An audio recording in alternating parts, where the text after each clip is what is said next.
ঠাকুরের রাতুল চরণে প্রণাম জানিয়ে, আরাধা জগৎজননী বড় মায়ের রাতুল চরণে প্রণাম জানিয়ে, পরম পূজ্যপাদ বরদার চরণে প্রণাম জানিয়ে, পূজনীয় আচার্যদেবের চরণে প্রণাম জানিয়ে সকলকে আমার আনন্দিত জয়গুরু বলে আলোচনা প্রসঙ্গে অষ্টম খণ্ডে 1 শ্রাবণ বুধবার 1353 সাল।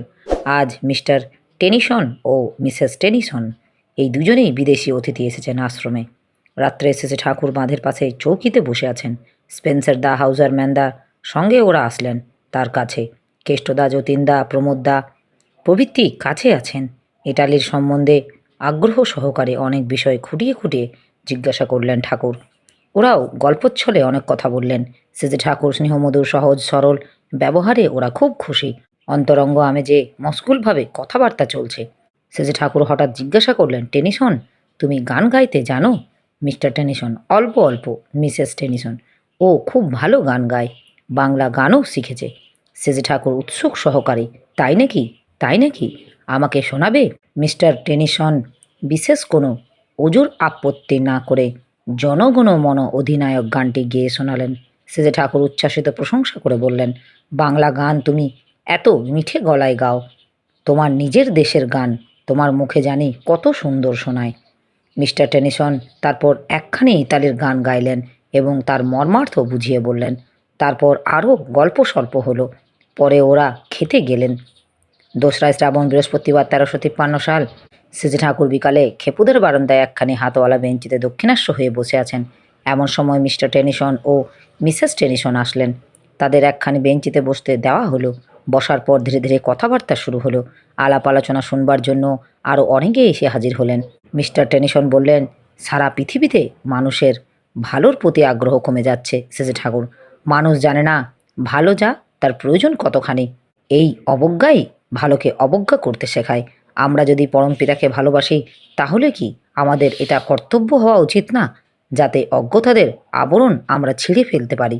আমরা ভালোকে যখন অবজ্ঞা করি তখন শুধু আমাদেরই ক্ষতি করে না, আমাদের পরিবেশেরও ক্ষতি করে। যে অধিকার বিধি কখনো মঞ্জুর করেন না। আমি যাকে ভালোবাসি তার সম্বন্ধে সবসময় সতর্ক থাকি, যাতে তাকে কোনো ক্ষতি স্পর্শ না করে। সর্বদা চিন্তা থাকে তেমন করে তার ভালো হয়। আর তার ভালো করতে গিয়ে যেসব বাধা আসে সেগুলিকে জয় করতে আপ্রাণ হয়ে উঠি। ভালোবাসার টানে বাধাবিঘ্নকে জয় করে মঙ্গলস্পর্শী হয়ে উঠতে চেষ্টা করি। এই জিনিসটা আছে বলেই উপভোগ বলে জিনিস আছে। মিসেস টেনিসন, জগতের ভালো মন্দ সুখ দুঃখের দ্বন্দ্ব আছে, শুধুমাত্র উপভোগ নেই। সেজে ঠাকুর, তেমনতর একঘেয়ে উপভোগ থাকলেও তা উপভোগ্য হয় না। আনন্দময়ের সঙ্গে একাকার হয়ে মিশে গিয়ে মানুষ যদি স্বতন্ত্র অস্তিত্বের চেতনা হারিয়ে ফেলে তাহলে কিন্তু তার আনন্দ উপভোগ করতে পারবে না। মাঝখানে বাধা ও ব্যবধান থাকবে আর তা অতিক্রম করার প্রয়াস থাকবে। এই তো তন্মুখী আগ্রহ বিধুর্গতি। এইটুকু না হলে সুখ থাকে না। বৈষ্ণব শাস্ত্রে আছে, চিনি হতে চায় না, চিনি খেতে চায়। নিজে চিনি হয়ে গেলে চিনিকে আস্বাদ করবে কে? মিস্টার টেনিসন, অদ্বৈতবাদ ঠিক না দ্বৈতবাদ ঠিক? সেজে ঠাকুর, দুইই ঠিক। অদ্বৈত দ্বৈতের পরিণতি। দ্বৈত না হলে পরমপিতার লীলারস আস্বাদন হয় না। আবার মূলে অদ্বৈত আছে বলেই ভক্ত ভগবানের মধ্যে এত গভীর আকর্ষণ। বাপ তার ছেলেকে স্বতন্ত্র হয়েও একাত্ম, তাই বাপেরও ছেলের প্রতি টান এবং ছেলেরও বাপের পরে নেশা। বেলা পড়ে এসেছে। শেষে ঠাকুর এইবার বাঁধের কাছে এসে বসলেন। সকলেই আসলেন সঙ্গে সঙ্গে। হাউজার ম্যানদা এসে দাঁড়িয়ে আছেন। শেষে ঠাকুর ব্যাকুল স্নেহপূর্ণ দৃষ্টিতে তার দিকে চেয়ে আছেন। আনন্দ মধুর হাসিতে তার মুখখানি ফুল্ল শতদলের শোভা ধারণ করছে।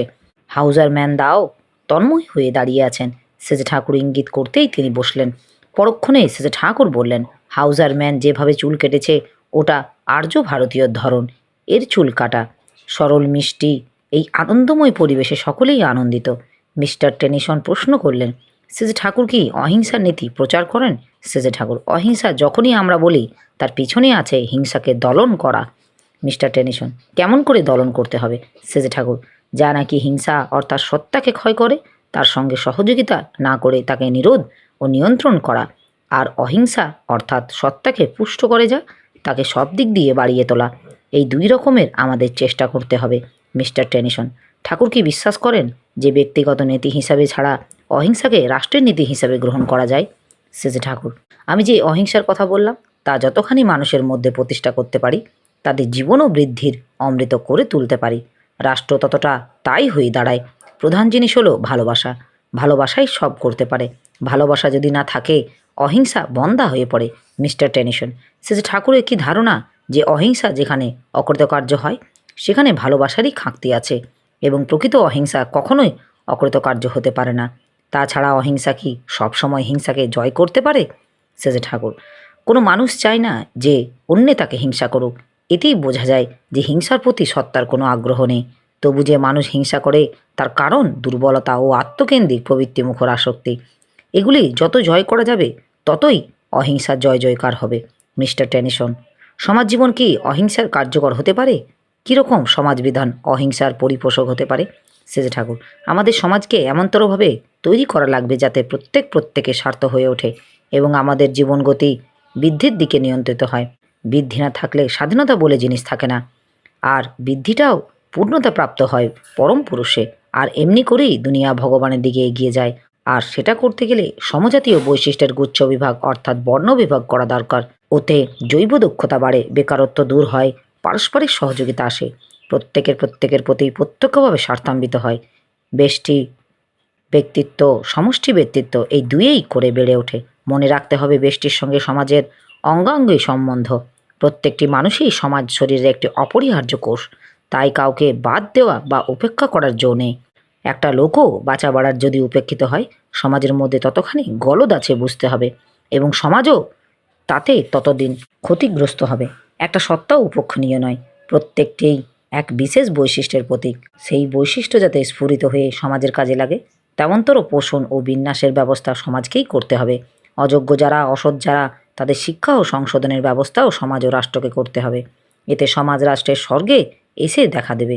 মিস্টার টেনিসন, সমজাতীয় বৈশিষ্ট্য অনুযায়ী গুচ্ছ বিভাগ জিনিসটা কী এবং তা করতে হবে কিভাবে?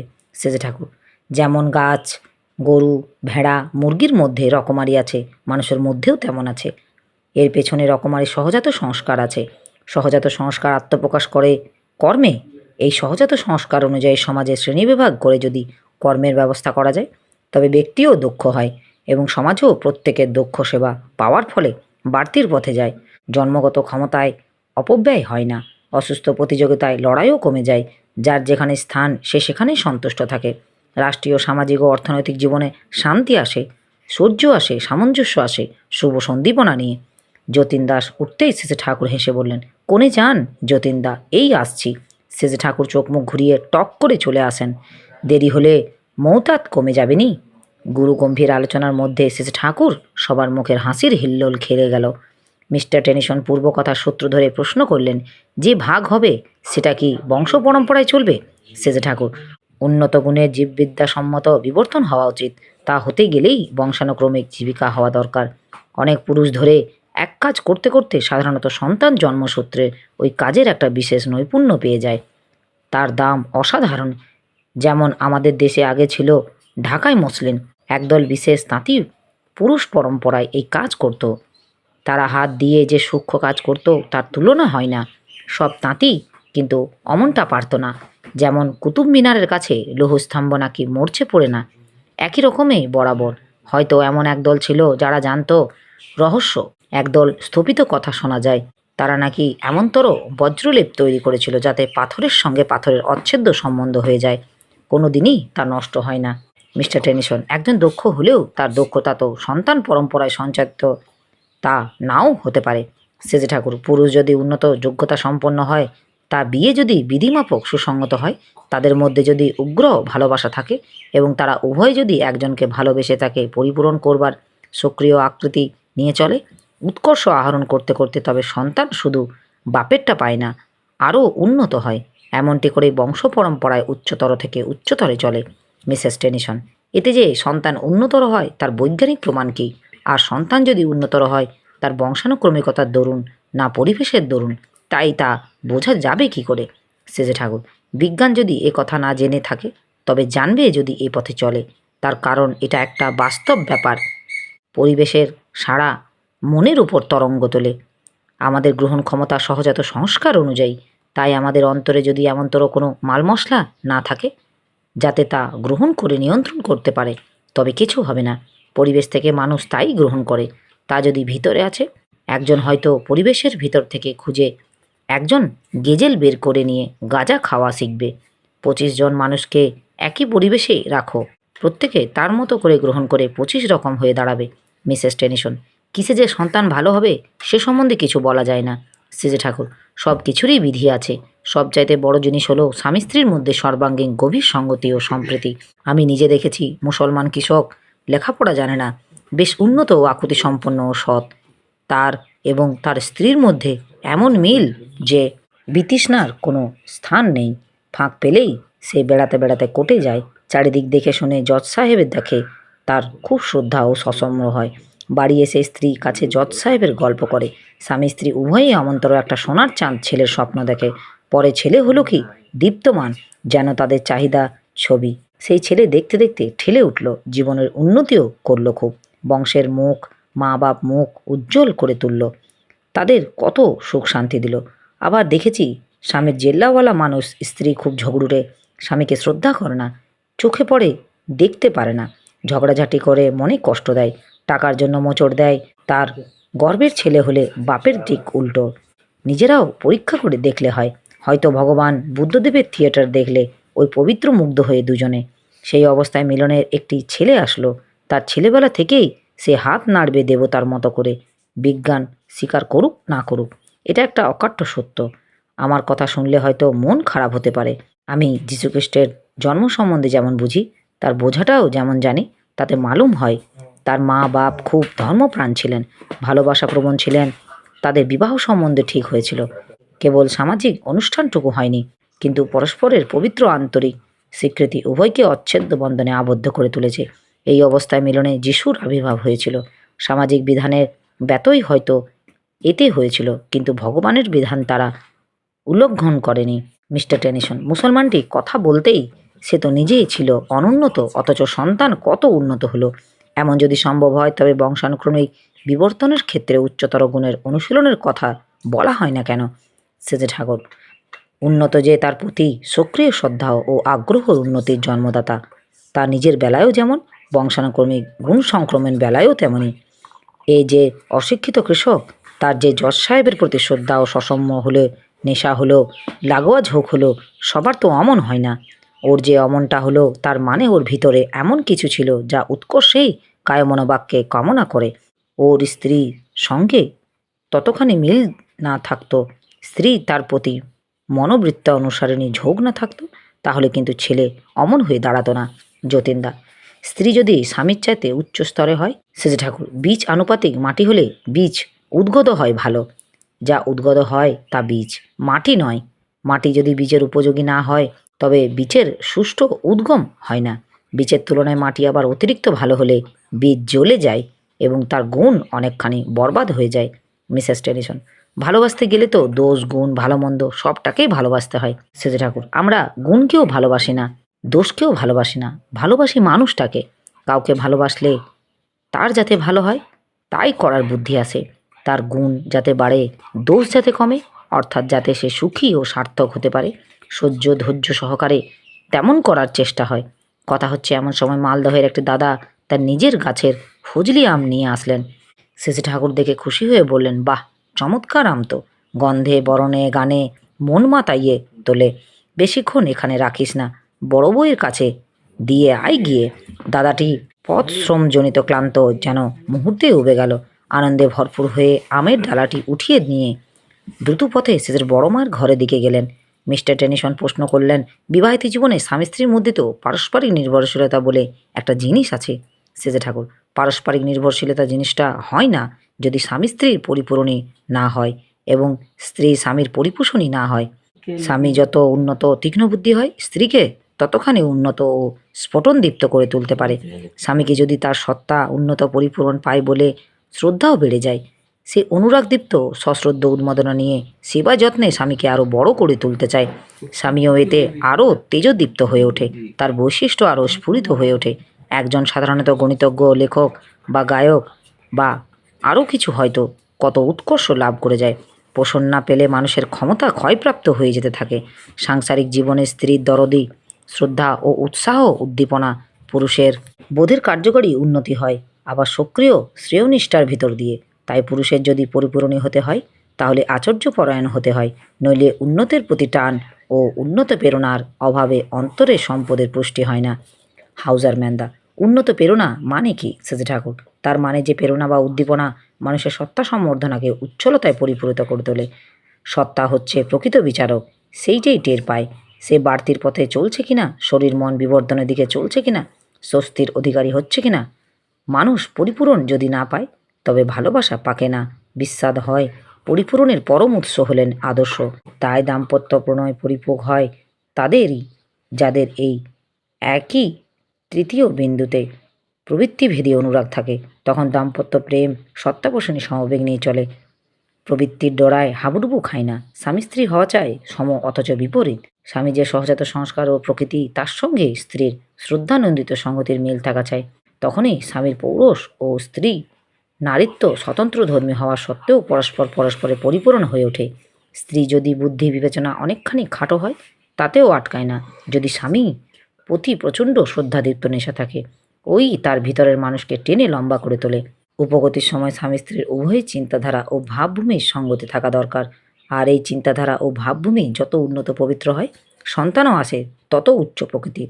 ওই সময়কার স্বামী স্ত্রীর মিলিত মানসিক ভাব ভরণ সন্তানের পরবর্তী জীবনকে বিশেষভাবে প্রভাবিত করে। এইটাই সঞ্জীবিত বাস্তব মূর্তি হলো সন্তান। তার চোখ, মুখ, নাক, কান, এক কথায় প্রতিটি অঙ্গ প্রত্যঙ্গের গঠন, চিন্তা, চলন, ঝোঁক ইত্যাদি অনেক কিছুই ওর দ্বারা নিয়ন্ত্রিত হয়। তাই নিয়ে জন্মগ্রহণ করে সে নবতর অধিগমনের দিকে এগিয়ে চলে। অনেক সময় এমন হয় অন্তর আগ্রহদীপ্ত কিন্তু শরীর অপটু। এটা হয় শুক্কিট ডিম্বাণুর ভাব ভরণের অসঙ্গতির দরুন। দুইটি সমতাল সম্বন্ধিত ও সমভাব বরণভূত হওয়া উচিত। বিজ্ঞান কি কয় জানি না, তবে আমার বিজ্ঞান এই। সকলের এক বাক্যে বলে উঠলেন, হাঁ হাঁ। প্রস্রাব করে ফেরার পর শেষে ঠাকুর ছোটো মাকে জিজ্ঞাসা করলেন, কাজলের ওষুধ ঠিক মতো পড়ছে তো? ছোটো মা বললেন, হাঁ। শেষে ঠাকুর ফিরে এসে বসলেন। সন্ধ্যা উত্তীর্ণ হয়ে গেছে বহু আগে। আকাশে তারা জ্বলজ্বল করছে, বিজলিবাতির আলোয় জেল্লায় এবং লোক সমাগমের জায়গাটা গমগম করছে। কিন্তু রাত্রির আধারে সামনের পদ্মার চর যেন বিলুপ্ত হয়ে গেছে। ওদিকে চাইতেই মনটা যেন খাঁ খাঁ করে ওঠে। শেষে ঠাকুর এসে বসতেই সবার যার যার জায়গায় বসে পড়লেন। মিসেস টেনিসন জিজ্ঞাসা করলেন, মানুষের জন্য কি বিধিবদ্ধ আইনের প্রয়োজন আছে? শেষে ঠাকুর, হাঁ আছে, তবে তার উদ্দেশ্য হচ্ছে প্রতিটি ব্যষ্টির জীবন ও বৃদ্ধি। মিসেস টেনিসন, এই আইন প্রণয়ন করবে কে? শেষে ঠাকুর, যে বিধির পথে চলে তাকে জেনেছে। মিসেস টেনিসন, অন্য সবাইকে কি সেই বিধি মানতে বাধ্য করা হবে? শেষে ঠাকুর, যারাই ভালো চায় তারাই তা অনুসরণ করবে। যদি কেউ কারো ভালো করতে বদ্ধপরিকর হয়, সে প্রয়োজন হলে তাকে বাধ্য করবে। সেই ডাক্তারই ভালো ডাক্তার, যে অনিচ্ছুক রোগীকেও জোর করে ধরে ওষুধ খাইয়ে তাকে ভালো করে তোলে। ভালোবাসায় মানুষকে মানুষের উপর জোর করার অধিকার দেয়। অহমিকা, ক্রোধ ও প্রবৃত্তির অভিভূতি জিদের বশবর্তী না হয়ে মঙ্গল বুদ্ধি থেকে সুকৌশলী যদি কেউ কারো উপর ভালোবাসায় জোর চালাতে পারে, তাহলে অসম্ভব কাণ্ড হয়। অবশ্য যার উপর জোর চালাবে তার আবার যে জোর চালাবে তার উপর কিছুটা টান চায়, নইলে ছিঁড়ে যায়। মিসেস টেনিসন, প্রাজ্ঞ একজনই কি বিধি সম্বন্ধে নির্দেশ দেবেন, না অন্য জ্ঞানী ব্যক্তিরাও দেবেন? শেষে ঠাকুর, যারা জানে তারাই দেবে। আমি বলি জনতার বাণী ভগবানের বাণী, এ কথা না বলে বলা উচিত পুরন পুরুষের বাণী ভগবানের বাণী। মিসেস টেনিসন, কী করে মানুষকে বিধি অনুসরণ করতে বাধ্য করা যায়, বিশেষত যারা অনিচ্ছুক ও অবাধ্য তাদের? শেষে ঠাকুর, তাদের পোষণ দিতে হবে এমনভাবে যাতে অনুসরণ করে, কারণ তারাও চায় বাঁচতে বাড়তে। মিসেস টেনিসন, অত্যন্ত কঠিন ক্ষেত্রেও কি করবেন? শেষে ঠাকুর, তারা কি ভালো চায় না, জীবন চায় না? তা যদি চায় তাহলে উপায় আছে। অনিবার্য প্রয়োজন হলেও বাস্তবে ক্ষতি না করে ভয় দেখিয়ে ভীত করে তুলতে অপকর্ম ও অসৎ চলন থেকে প্রতিনিধিত্ব করতে হয়। মিসেস টেনিসন, বিভিন্ন দলের সংস্কারদের মধ্যে যদি দ্বন্দ্ব দেখা দেয়? শেষে ঠাকুর, উভয় যদি পরিপূরণী হয় তবে মিল হয়ে যাবে। মিসেস টেনিসন, প্রবল শক্তি সম্পন্ন কেউ শত্রুভাবাপন্ন হলে সেখানে করণীয় কী? শেষে ঠাকুর, আমরা তার মনোরাজ্যের মধ্যে ঢুকে যাব। মিসেস টেনিসন, যেখানে সেই সম্ভাবনা নেই সেখানে মরব না প্রতিরোধ করব? শেষে ঠাকুর, অস্তিত্ব বজায় রাখার আকুতি তার বিরুদ্ধে রুখে দাঁড়ায়। মিসেস টেনিসন, আত্মিক শক্তির প্রয়োগে যদি শান্তি স্থাপন করা না যায়, সেক্ষেত্রে শান্তি প্রতিষ্ঠার জন্য কি বাহ্যিক বল প্রয়োগ করা সঙ্গত? শেষে ঠাকুর, আত্মিক শক্তি মানে সে শক্তি যার উপর দাঁড়িয়ে জীবনের গতিশীলতা সুষ্ঠু, সুন্দর ও অবাধ হয়ে চলে। জীবন্ত আদর্শের প্রতি অস্থলিত নিষ্ঠা, ভক্তি, ভালোবাসার শক্তিকে জাগ্রত করে তোলে। ফলকথা, আদর্শ, বেষ্টি ও পারিপার্শ্বিকের এই তিনটি সমন্বয়ের ভিতর দিয়ে আসে জীবনের বোধদীপ্ত পূর্ণতা, আর তাকেই বলে আধ্যাত্মিক জীবন। এটি বুঝতে হবে, বাস্তব আচরণের ভিতর দিয়ে প্রতিফলিত করতে হবে যে পারিপার্শ্বিকে বাদ দিয়ে আমরা বাঁচতে পারি না। শুধু নিজেরা বুঝলে বা মানলে হবে না, সবাই যাতে বোঝে ও মানে তা করে তুলতে হবে। আমরা যদি ধরতে পারি তেমন করে, তবে সবাই বুঝবে। প্রত্যেকটি ব্যষ্টি, প্রত্যেকটি সম্প্রদায় ও প্রত্যেকটি দেশ অন্য সব ব্যষ্টি, অন্য সব সম্প্রদায়, অন্য সব দেশের প্রতি অন্তরাসী ও সহানুভূতি সম্পন্ন হয়ে উঠবে। সেবা ও ভালোবাসা হওয়ায় চালিয়ে দিতে হবে নিজেরা দৃষ্টান্ত স্বরূপ হয়ে। অসৎ যা তাকে নিরস্ত করতে হবে। কাউকে যদি আসরিক চলনে চলতে দেওয়া হয় সেটা অন্যায়, আবার যার প্রয়োজনে তাকে যদি সেবায় সমৃদ্ধ করে তোলা না হয় সেটাও অন্যায়। জীবন না নিয়ে মানুষের মন যাতে ফেরে তাই করতে হবে।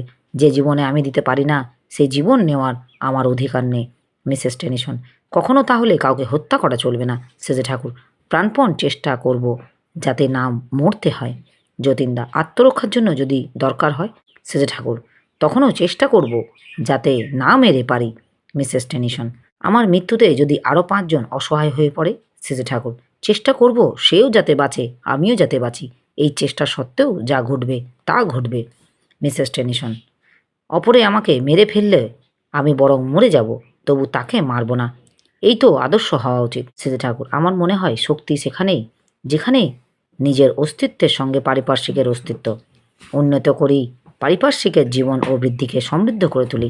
আমি যদি মরি, মরলে পরেও সে তার জ্ঞান ফিরে আসবে তা নয়। আর উল্টো একটা ভয়ের কারণ আছে যে মানুষকে মেরে ফেলাটাই একটা বাহাদুরির কাজ বলে সে মনে করবে। আমি যদি এর মধ্যে দিয়ে এমন একটা পন্থা বের করতে পারি যাতে সে আমাকে মারতে না পারে এবং আমারও তাকে মারতে না হয়, তবে সেইটাই শক্তি। যিশুকে ক্রুশবিদ্ধ হতে দিয়ে আমরা যে অপরাধ করেছি তার তুলনা হয় না। এই পাপের প্রায়শ্চিত্ত যতদিন না করব ততদিন শয়তানের হাত থেকে রেহাই পাবো না। তিনি মানুষকে বাঁচাতে পারতেন, তাই মানুষের উচিত ছিল তাকে বাঁচানো। তিনি অন্যের জন্য সব করতে রাজি, কিন্তু নিজের জন্য কিছু করতে নারাজ। যীশুখ্রিস্ট যখন চলে গেলেন, মেরি ম্যাগডেলিন পাগলের মতো হয়ে গেল। পাতায় পাতায়, লতায় লতায়, পাথর ও মাটির বুকে তাকে খুঁজতে লাগলো, তার কথা কইতে লাগলো। কত মানুষ তার উচ্ছ্বসিত আকুলতা দেখে মুগ্ধ হয়ে গেল, কিন্তু কিন্তু সে কারো পানে তাকায় না, নিজের তীব্র বেদনা নিয়ে পড়ে রইল। যিশুর কথা লোকে শুনতে চায়। তখন তারা নোট বই, রুমাল ইত্যাদি নিয়ে বের হলো। যিশু সম্বন্ধে প্রথমে যে মানুষের মনে আগুন ধরিয়েছিল সে কিন্তু এই মেরি ম্যাগডেলি। এরপর ধীরে ধীরে ওরা গাত্রোত্থান করলেন। সবাই যেন এক গভীর ভাবাবেশে মাতোয়ারা। সেজে ঠাকুর যেন প্রত্যেকের চেতনার এক অতল তল স্পর্শ করে ছেড়ে দিয়েছেন। সবার মন এখন অন্তর্মুখী, ধ্যানানন্দ অম্বেশী। খেয়ে দিয়ে আসার পর সেজে ঠাকুর বলতে লাগলেন, আমার এইসব কথা খাওয়াটার পর ঘুম আসতে চায় না, নেশার মতো লেগে থাকে। মাথায় ওইসব রাজ্যের কথার ঢেউ জাগতে থাকে। তখন মনে হয় সমজদার কয়েকজনকে নিয়ে জবর কাটি, খেয়াড়ি ভাঙ্গি। ভক্তিপ্রেমকে যে হাফিজ মদের নেশার সঙ্গে তুলনা করেছে সে খুব ঠিক কথা। এই নেশার কাছে অন্য কোনো নেশা খাটে না। এই সময় কেউ খাওয়ার কথা বললে বা ঘড়িতে কটা বেজেছে বললে ভালো লাগে না। আমার এই আলোচনা প্রসঙ্গে কিছু ভুল ত্রুটি হয়ে থাকলে আপনারা আমায় ক্ষমা করবেন। উপস্থিত দাদা, ভাই, বোন, মায়েদের আমার আনন্দিত জয় গুরু।